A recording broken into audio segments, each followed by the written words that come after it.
All right, guys, here we go. This isn't going to be nearly as interesting. Maybe this will hopefully make the volume sound a little bit better, though. That's what we're looking for, right? Can you guys hear me good? All right, so we finally have some decent audio.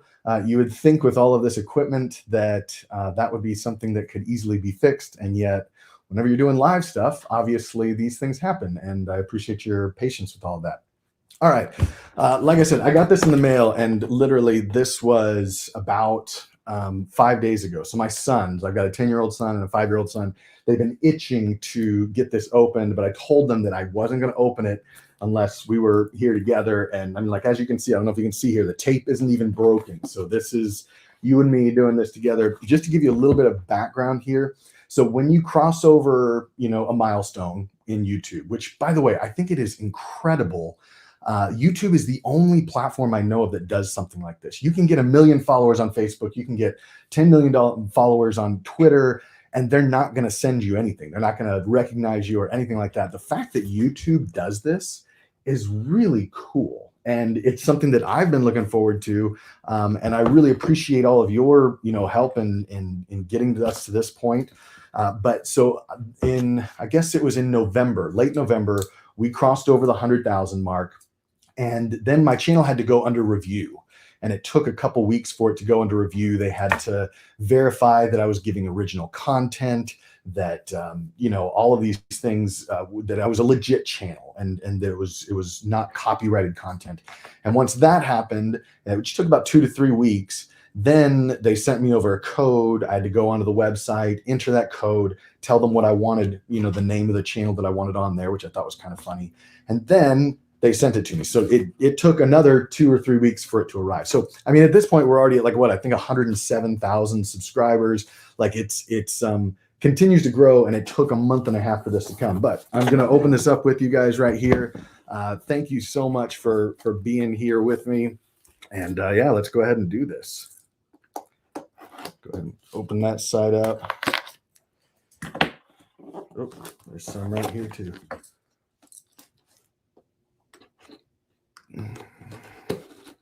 By the way, I will get to the comments if you want to leave a comment about where you're at. I'm seeing some of them some where you guys are at right now. If you wanted to let me know, I can look through those. Okay. Oh, sorry. I want to make sure you can see this. I tried to get a top-down camera, but it was just too hard to get set up in a temporary space. All right. So you open this up. They've got a nice little padding here. And then they've got this letter. I'm going to go ahead and let you look at this for a second, and I'll read this real quick. It says, your 100th or your 1,000th subscriber. Do you remember your first? Chances are you do, and we know that you definitely remember your 100,000 subscriber. Your fans have found you. We're thrilled to see the development of your community, it says. We know that you have many more stories to share. So keep creating, keep building. We can't wait to see what you'll do next. So that's from Susan, the CEO of YouTube. Obviously, probably not printed in her office, but yeah, so here we go. Ouch. We've got the YouTube play button here. Oh, this is so exciting. This is so exciting. Okay. So if I pull this out, let me make sure you guys can see this. Oh, this is really cool. So I'm going to let you, you're probably going to see behind me as well. I'm going to try to make it to where you don't have to see everything.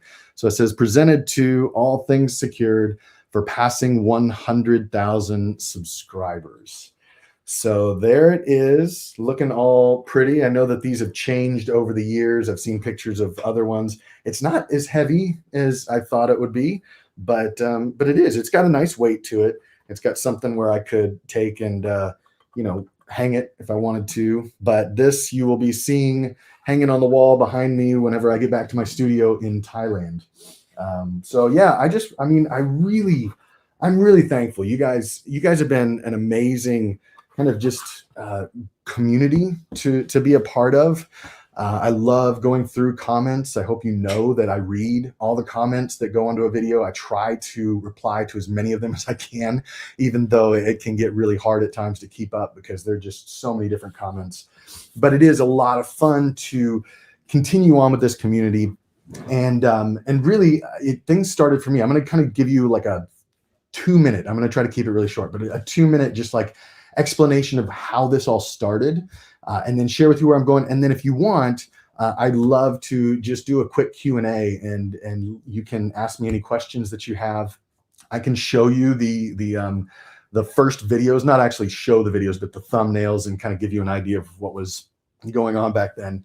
But back when I first started, this is like in 2016 for this channel, a lot of it, like almost 100% of it, stemmed from my experience in China.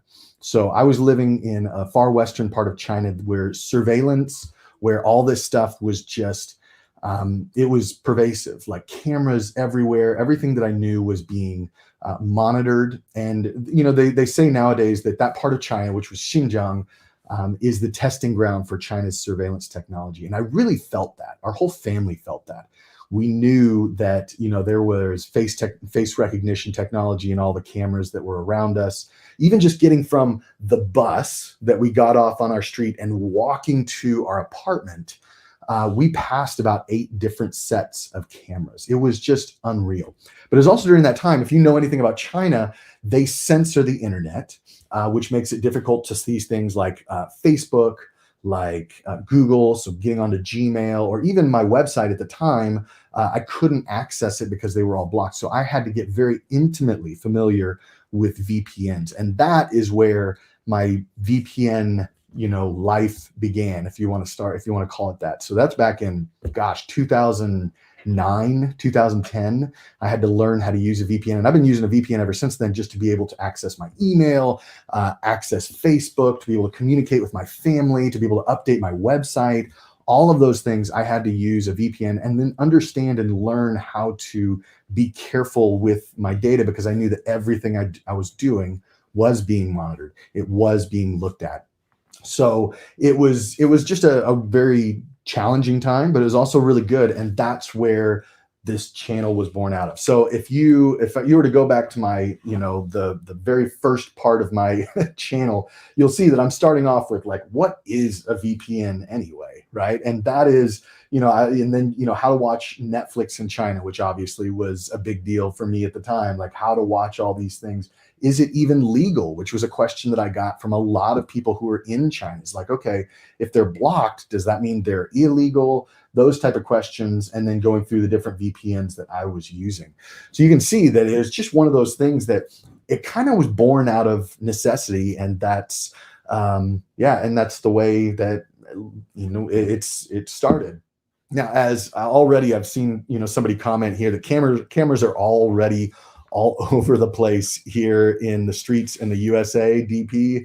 And I absolutely agree. Like, what we're seeing, especially in China, you're seeing all that technology that was being tested in Xinjiang just being deployed all throughout the country.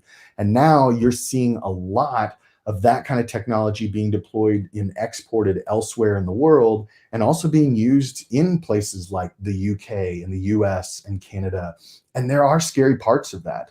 And as hopefully you've been able to gather in all this, is that my hope is to be able to speak to the average person, to you know, to just like help you understand the best ways to make yourself private, to do the things that I think the average person should be able to do, but sometimes is too out of reach, because the technology is, maybe it feels, you know, difficult to understand or difficult to do. So one of the questions I get asked a lot, and I just see it here with Matthew, is, did you graduate with any tech degree or any security degree or anything related to that? And that's a great question. And it's one that I certainly don't want to hide the answer to, but I also want to be very transparent with you.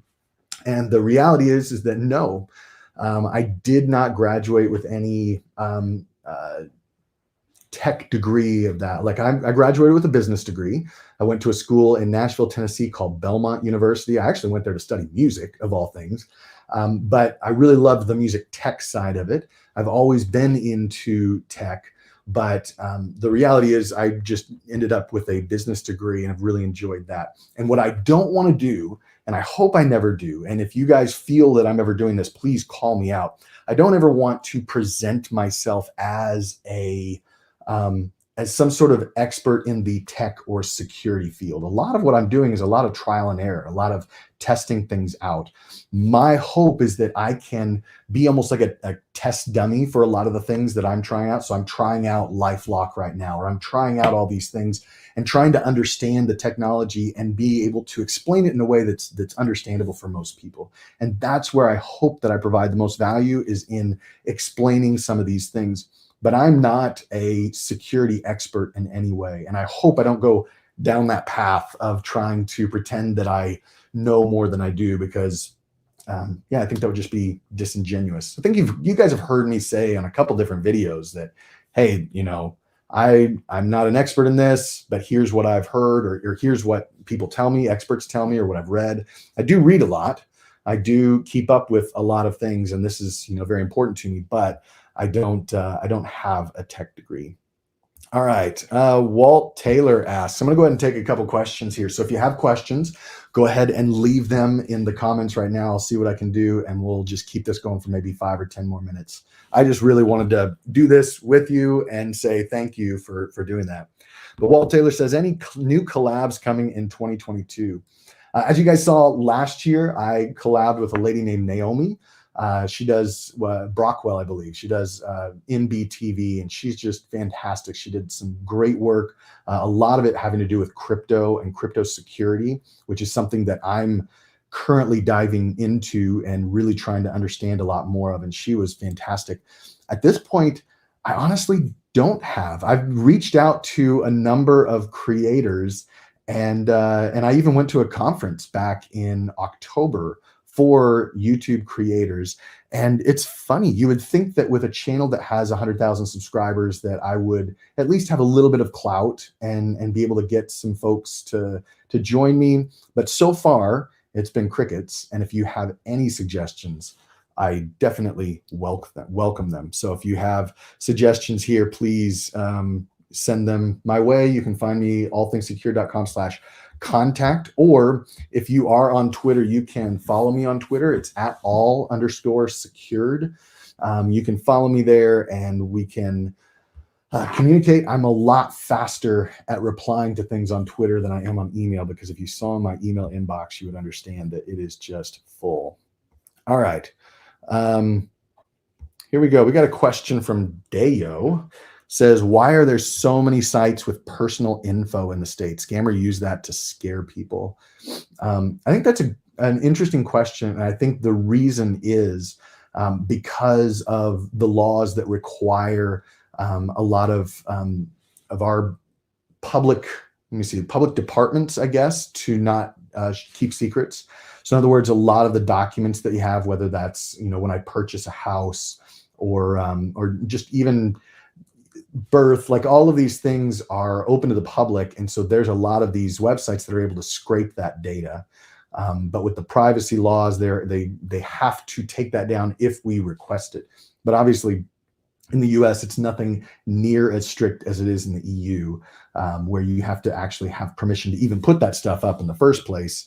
And so, yeah, it's unfortunate, I think, that all of my data can be online like that without me giving permission for it to have been online.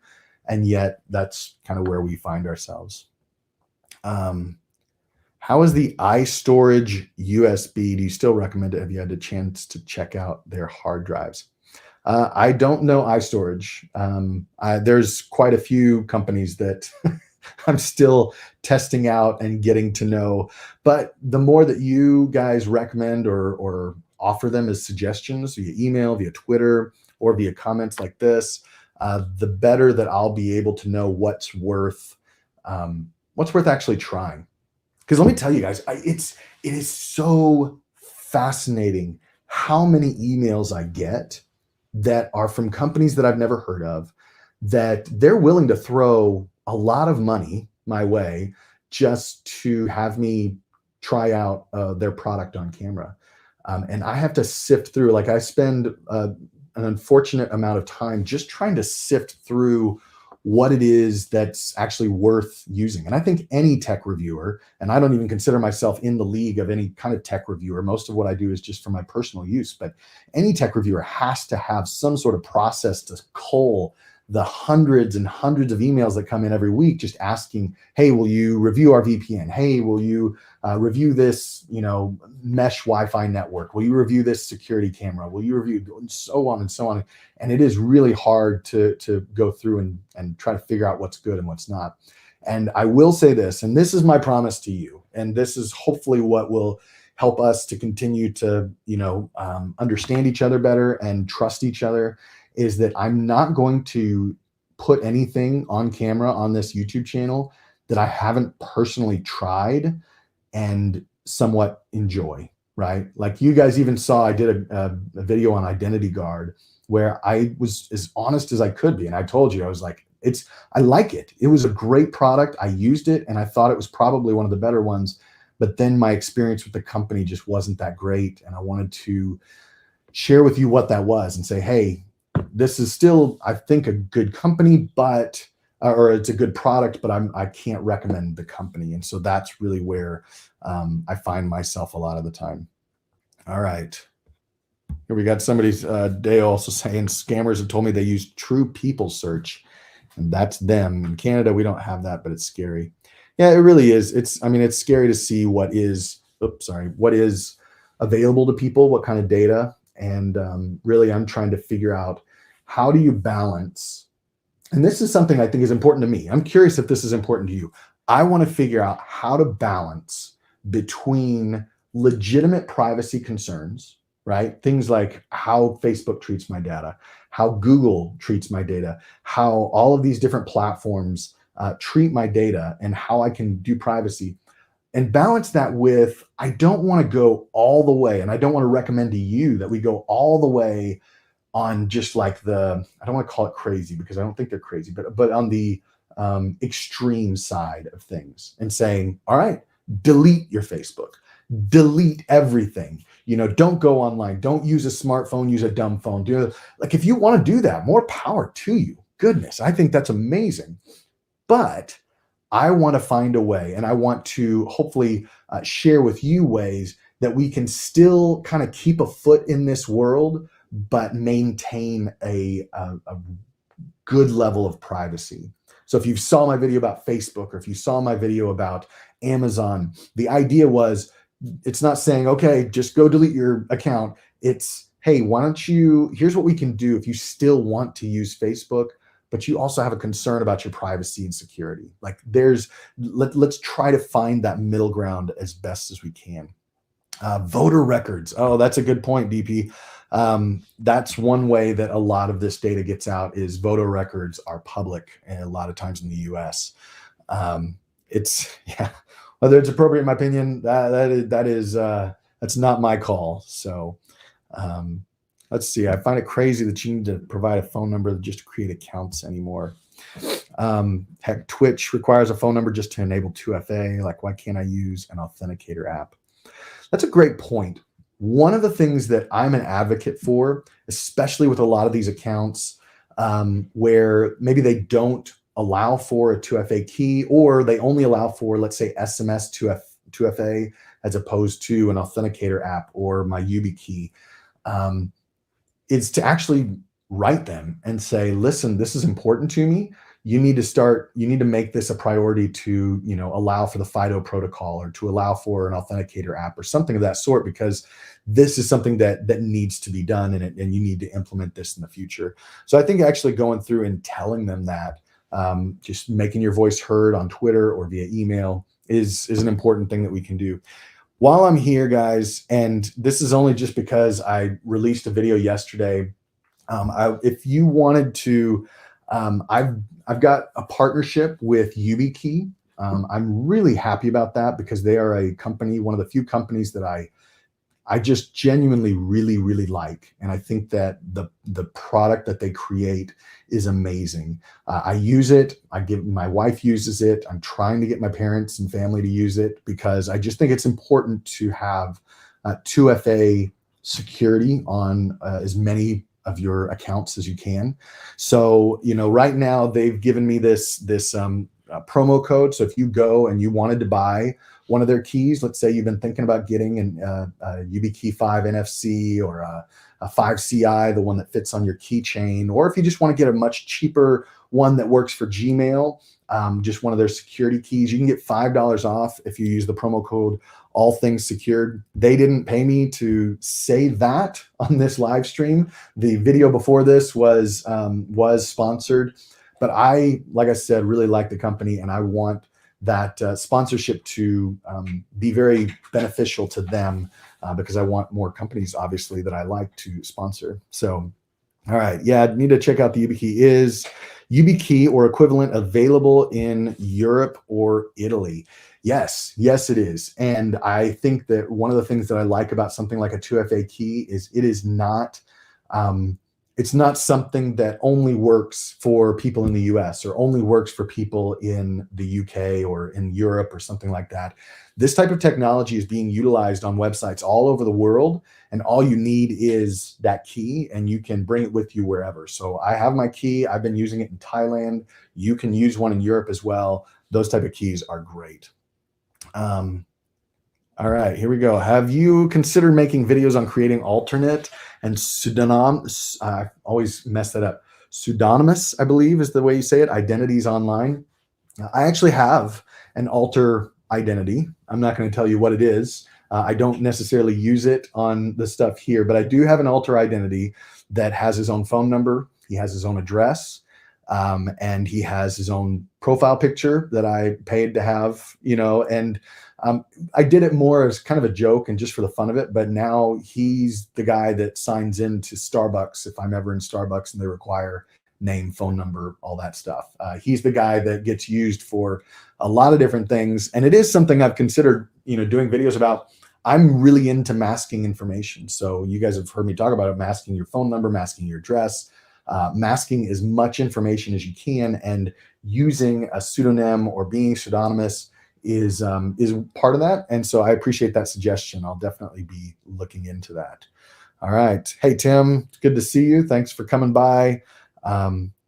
Let's see. Wouldn't that be considered fraud we get from somebody else? It depends on how you use it. Anything that we're doing here can be both legal and illegal depending on how you use it. Not anything, but let's just say that, if we're dealing with the government, you have to use your real name. You've got to use your real information. It's just, you can't get around that. You're going to start dabbling in the area of illegal activity if you do that. But when I'm talking about Starbucks, and this is just one of those examples where I think I bought something the other day. It was going to be shipped to me, and they asked for and it was just a one-time purchase. They asked for my name. They asked for my phone number. They asked for my, and no, it was a digital product. But they still asked for my physical address. They asked for all of this information. They don't need all that information. And I don't want to give them all that information. And it's perfectly within my rights to say, listen, I'm going to give you a fake name and I'm going to give you a fake address as long as the zip code is correct so that the credit card actually goes through. And guess what? I'm not even going to give you my real credit card number. I'm just going to give you this virtual credit card number that allows me to make the purchase. And then once I'm done with it, I cancel the credit card and I don't use it ever again. So you get what you need, which is your money, and I get what I want, and you don't have to take all of my information. So to me, I find that really important to be able to do that. How would you go about doing an alternate identity? I'll maybe approach that in a different video. Okay, here we go. I'll answer this question. They read that Google will now scan your files in Google Drive to find suspicious files. Did you hear the same? This could be a huge privacy concern. Listen, I'll tell you what, guys. Anytime you use anything like OneDrive, Google Drive, Dropbox, within the terms of service that I know that none of us read, they reserve the right to scan all of these files. You're uploading it to their servers. So they actually have that right. And there was this big brouhaha when Apple kind of implied that they were going to do the same. The only difference was they were going to start that process on our phone devices. And that's where the line gets crossed. Because if I'm storing something in somebody else's house, let's say physically, it's their right to say, hey, I want to make sure I know what's in that box before you store it in my house. But we, at least in the US, feel like the home is our private domain, right? The police have to have a search warrant to come in. And we're, at least right now, most privacy advocates are trying to say that the same thing applies for our personal devices, even though, the way it kind of works right now is whatever phone you have, like let's say you have an iPhone, Apple kind of owns that. I mean, yes, you bought the device itself, but Apple could easily brick the phone if they wanted to, and hopefully they would never do that. But there's a lot of these concerns having to do with that kind of stuff. So the way that you can get around that potentially is to encrypt it. It's called client-sided encryption. That's me being the client. So I can actually encrypt the data on my side and then send it out to Google. So there's stuff called Boxcryptor or Cryptomator where you can do that, where you actually encrypt the data on your computer and then you send it to Google, so that even if somebody at Google had the keys to get into your safe, wherever there's your server, wherever they're storing your data, they can't get it. They can't see that data because it's encrypted. And some cloud storage will not allow you to throw encrypted data into their servers. So you've got to be able to find certain cloud services that will allow that. I'm currently doing some exploration on some new, I'm in conversations with sync.com, I think that's the one, and just trying to figure out some alternatives that might be useful. So yeah, hopefully that helps. All right, what is your Quest going to, let's see here. Compress a file with a password. You could do that. That is one way to do it. How is your Quest going to find proper encryption programs? What do you think of the arguments that encrypting everything is dangerous because if the computer gets damaged, you lose the data? Yeah, I mean, but there are ways to keep that encryption key in a backup location. So a good encryption program will allow you to download that key so that if something did happen to your computer, you wouldn't have that same worry. And that's one of the things that you guys have heard me talk about a lot, which is basically the fact that whatever we're doing, and I'm still building this myself. So I don't want to, convey this idea that I've got everything figured out and I'm doing it all right. I'm still building my own processes. And part of my process is trying to figure out how best to back up all of this stuff, whether it's backing up my data. I'm looking at some NAS structures right now, or whether it's backing up a lot of the security protocols.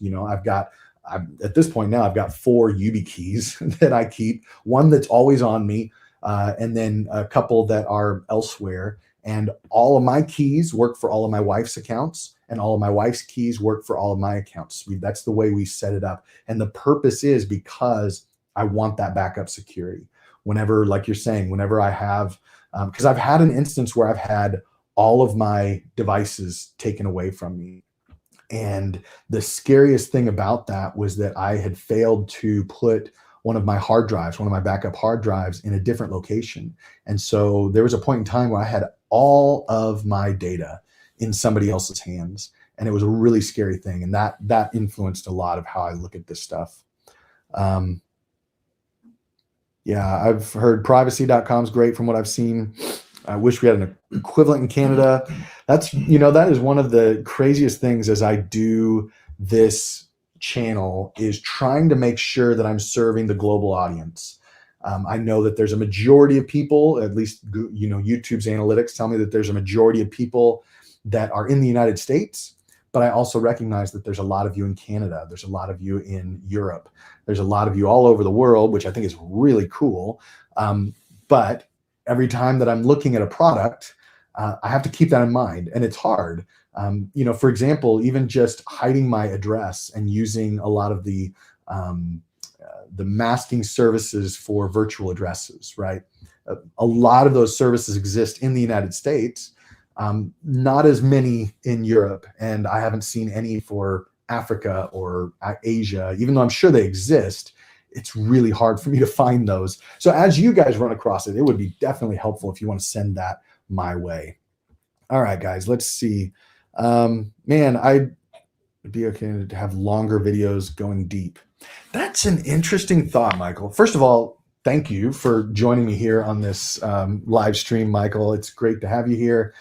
And I would love to go deeper in some of the videos, and I think I might start to do that. It's really, it's nerve-wracking to go too much longer than my average, which is about 8 to 12 minutes right now, because YouTube is just, it gives me all the analytics. And I know that most people only go to, 50% of the video. And, it takes a long time to produce some of these videos. And I want to make sure that, the time is being well spent. But I get what you're saying. One of the reasons why my videos are shorter is because I script them. I think that if I were to just stand here, like right now, we're running on 32 minutes and it's just because I'm rambling. I mean, I'm enjoying, just being able to communicate directly with you guys. But if I were to just turn on the camera and start talking, the videos would definitely be longer. I think the value in scripting it is that you're getting a concise thought, and a well-constructed thought from me. I write a lot better than I speak publicly.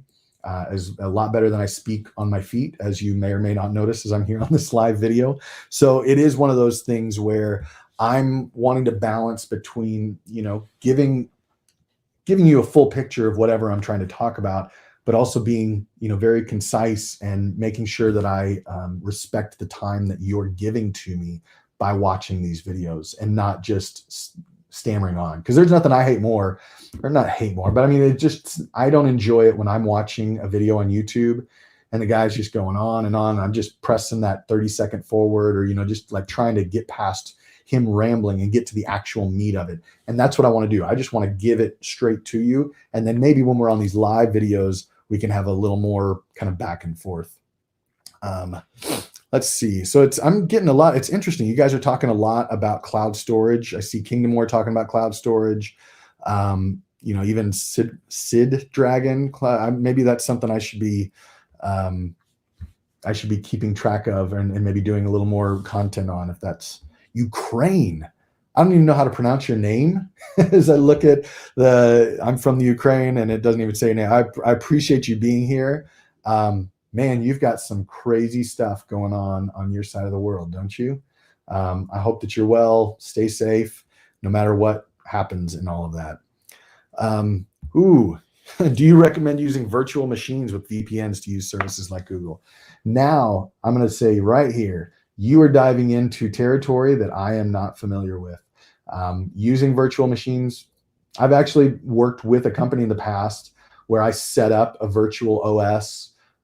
They only had Linux available, because they didn't have licenses for Mac OS or for Windows or anything like that. But it's a fascinating idea. And there are people that are much, much smarter than I am that are doing that kind of stuff. And I think I'm going to leave it to them because that's crazy. All right. I heard Proton Mail is a honeypot. Anyone know more about that? Guys, I've been in this long enough to hear that pretty much every company is a honeypot. A VPN is a honeypot. And by honeypot, what he means, or what I'm meaning at least, is that it's just a place that is, there's a back door to, a 3-letter government agency where people use this particular service and they can now siphon all your data away. And it's really hard because I don't want to just straight up say, no, it's not, because who am I to know for sure? I'm not all knowing, but at the same time, I will tell you who I trust and why. And I do trust Proton, and I have trusted Proton for a while. And the news that I've read about, some of the stuff they've been asked to provide in Switzerland, which is where they're based, did not concern me. And maybe I should do a few more like short videos on why whenever news like that comes out. Because even with ExpressVPN being bought by Cape Technologies, there was a lot of concern about that, and legitimate concern, because, beforehand Cape Technologies was, Crossrider, which was this company known for malware and all that stuff. And so, yeah, of course I would be concerned, but I don't use a VPN for sensitive data. And I don't recommend that you use a VPN for your super sensitive data, because for the exact reason that if you've watched any of my VPN reviews, I say none of these VPN companies tell you who they are or where they're from. They tell you where they're based, that we're based in the British Virgin Islands or something like that. But you don't actually know who runs the company and who's running the show behind the scenes. So because of that, I've been very wary of VPNs from the start. And I use VPNs not for privacy, but for streaming content. or evading censorship, or those type of things. There are legitimate reasons for using a VPN, but I'm not going to give all of my most sensitive data through a VPN. But Proton Mail, I could go into that more and more, but I think I just gave you a long-winded answer to say I trust Proton. I don't think it's a honeypot. I feel like they have zero knowledge encryption, so that anything that is on their servers, it should not be accessible to anybody. But there's a lot of that I can't necessarily test, so I can't say for sure. Tim, I appreciate it. I'm glad that you're here to watch a live video. It'll be so much easier to do this when I'm back in Thailand in my own studio and I don't have to set this up every time, because I'll be honest, this is just it's a hard setup. It seems like it's easy. Just one camera, right? But it's a lot more than that. And yeah, I'm looking forward to doing that a little bit more. YouTube is going to short videos. Does that interest you? I'm going to be publishing the first. Is it the first? No, I've already done a short on all things secured. I think I've done one or two, and I've got another one coming out next Friday that you should be watching out for. I'm doing them. They're not my favorite. And I think one of the reasons is because it's just, I'm not dancing. You're not going to see me doing any TikTok dances over here on YouTube. Okay. And that's for your benefit. All right. Let's just be clear. But for the short video, I just don't think I can communicate very useful information in less than 60 seconds. It takes me at least 5 minutes to give you something that is going to be actually valuable and actionable. And the 30-second, 60-second stuff is just a lot harder to do. All right. You should go live on a quarterly basis. This is great. I appreciate that. I might even do it at a, more live and doing maybe some workshops is what I'm thinking. Yeah. What do I think about virtual borders?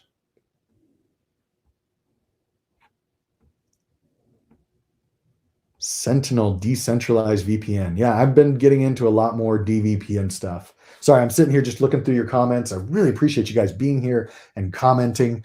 Yeah, there's a lot of really promising stuff with the decentralized VPN. I use Mysterium. There's Sentinel. There's Tikion, I think is the name. Just some really, really good stuff that's available, and I'm diving into that more and more. I do like anything that's decentralized. Oh, do I need CS degree to become to get into cybersecurity? It depends. I don't have a degree. I don't have a certification, but I'm also not pretending to be a cybersecurity expert. At least, like I said, I'm not trying to portray that. I'm just trying to share with you what I've experienced personally, and then convey that in hopefully a very down-to-earth layman's terms. Let's see. GPG tools. I don't even know what GPG tools are. So if you wanted to email that to me so I can get a better look at it, that would be great. All right. Why are you in Thailand? Ooh, interesting question. There are a lot of different reasons. Really, we could move back to the US at any point right now, but we've learned to love the place that we're at. We went out there for a specific reason. And that reason is no longer there, but my son has been he's loved the international school. It's a great cost of living and just a great quality of life. So if you've never been to Thailand, I highly recommend it. It's a lot of fun. All right. Well, guys, we are reaching the 40-minute mark. If you weren't here for the beginning, I'll just show you this one more time. Thank you so much. Like really, really thank you for, this is something that, I don't know. When I started YouTube, that wasn't my goal, but it is something that is, it's just really neat to be able to hang something on the wall. And it does represent a lot of work. I'll tell you, like hundreds and hundreds of hours of work on my behalf, on my part, but it also represents a lot of you. And I recognize that. And that's why I wanted to do this live, was just to be able to say, look you in the camera eye, if that's a thing, and say, thank you for, just being a part of this community. And, I'm honestly don't care if we grow to 200 million. I'm just here to have fun and to do what I can to help people just secure themselves and add more privacy to their lives, no matter what. So thank you for being here. And I hope that you guys have a great rest of your weekend. Take care, guys.